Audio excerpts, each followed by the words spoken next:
Mes vidéos sur les iPhones ne sont pas les plus regardées parce qu'il y a meilleur contenu sur la plateforme que les miens. Mais bon, ce sont les phénomènes du moment, donc voici mon avis pour ceux qui veulent l'entendre. Désolé pour la voix rocailleuse, je viens d'une petite maladie qui a retardé cette vidéo. Les nouveaux iPhone 15 sont officiels et comme chaque année, il n'y a pas grand changement. Non, cette année, il y en a un et il s'appelle USB-C. Pour la première fois, Apple intègre ce standard sur ses iPhones, un peu forcé par l'Union européenne, mais c'est une excellente nouvelle tout de même.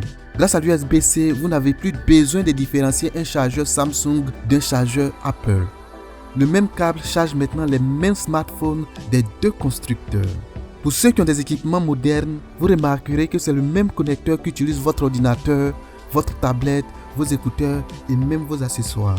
Si vous avez un boîtier de 65 ou de 100 watts, alors il chargera absolument tous vos équipements. À cet effet, Apple a annoncé de nouveaux AirPods avec USB-C. Mais Apple met une petite différence entre les modèles standards et les modèles Pro avec ce connecteur. Les iPhone 15 restent sur l'USB 2.0, donc les vitesses de transfert des fichiers restent lentes, tandis qu'ils deviennent ultra rapides sur les 15 Pro grâce à l'USB 3.0. Si vous êtes perdu entre USB-C, USB 2.0 et USB 3, j'ai rédigé dans le temps un excellent article sur les différentes versions de l'USB. Je l'épingle dans les commentaires. Ma grosse déception, c'est que la société n'a pas parlé de charge rapide malgré l'USB-C et contrairement aux rumeurs. Les combinés restent sur du 20 watts, donc comptez minimum 2 heures de temps de charge. C'est la nouveauté majeure pour moi. Le reste, c'est à peu près du déjà vu, avec les modèles standards ressemblant un peu plus aux modèles Pro et les modèles Pro devenant encore plus solides et plus performants.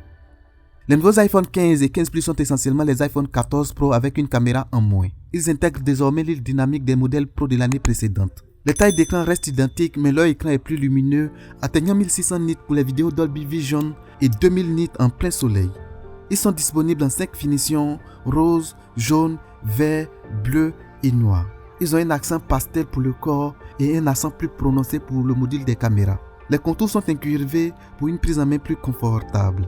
Les caméras sont toujours disposées en diagonale et viennent désormais avec un capteur de 48 mégapixels, bien qu'il soit plus petit que celui des iPhone 15 Pro et même celui des iPhone 14 Pro. Il offre au téléphone un zoom numérique 2 fois de qualité optique et il est associé à un ultra grand angle de 12 mégapixels. La grosse nouveauté, c'est que la caméra capture automatiquement les informations de profondeur lorsqu'elle détecte un sujet, de sorte que vous n'aviez pas besoin de passer en mode portrait. Vous pourrez ensuite transformer la photo prise en portrait plus tard si vous le souhaitez. Les iPhone 15 et 15 Plus fonctionnent grâce à l'accès bionique des modèles Pro de l'année dernière, donc pas de soucis au niveau des performances. Les deux démarrent avec une capacité de stockage de base de 128 Go à partir de $800 pour l'iPhone 15 et $900 pour l'iPhone 15 Plus. Les prix restent donc inchangés. Comme d'habitude, les iPhone 15 Pro et 15 Pro Max connaissent les mises à jour les plus importantes. Cette année, la construction et la performance sont leurs points forts. Ils débarquent avec un cadre en titane à la place de l'acier inoxydable utilisé jusqu'à présent. Le titane les rend plus robustes et plus légers. Les cadres ont une texture brossée, donc ils n'attrapent plus les traces des doigts. Ils seront disponibles en 4 finitions, noir, blanc, bleu et titane. Les contours sont également incurvés pour une prise en main confortable. Les écrans offrent des bordures plus fines, ce qui les rend plus attrayants à voir et à utiliser. Ils conservent également les mêmes tailles d'écran et restent les seuls à avoir une fluidité de 120 Hz. J'ai oublié de le mentionner, les iPhone 15 standards sont toujours à 60 Hz. La nouveauté, c'est que le commutateur de silence devient bouton d'action sur les modèles Pro. Par défaut, il active le mode silence, mais il peut être personnalisé pour exécuter les raccourcis de Siri, ouvrir l'appareil photo, allumer la lampe et bien plus encore. Les iPhone 15 Pro sont alimentés par la nouvelle puce A17 Pro construite dans un procédé de 3 nanomètres. C'est la première fois qu'Apple utilise Pro pour son processeur mobile. Apple affirme que c'est le processeur le plus performant de tous les smartphones et qu'il pourrait même rivaliser avec certains PC haut de gamme. Et cela reste indiscutable car le concurrent majeur est loin d'obtenir un procédé de 3 nanomètres et la plupart du temps leurs processeurs haut de gamme sont toujours à la traîne. La 17 Pro est capable du ray tracing sur matériel et de la technologie VRR. Les jeux consoles comme Resident Evil Village et Assassin's Creed Mirage fonctionneront sur ces nouveaux iPhone 15 Pro. Niveau performance mobile, Apple vient de mettre la barre très haute.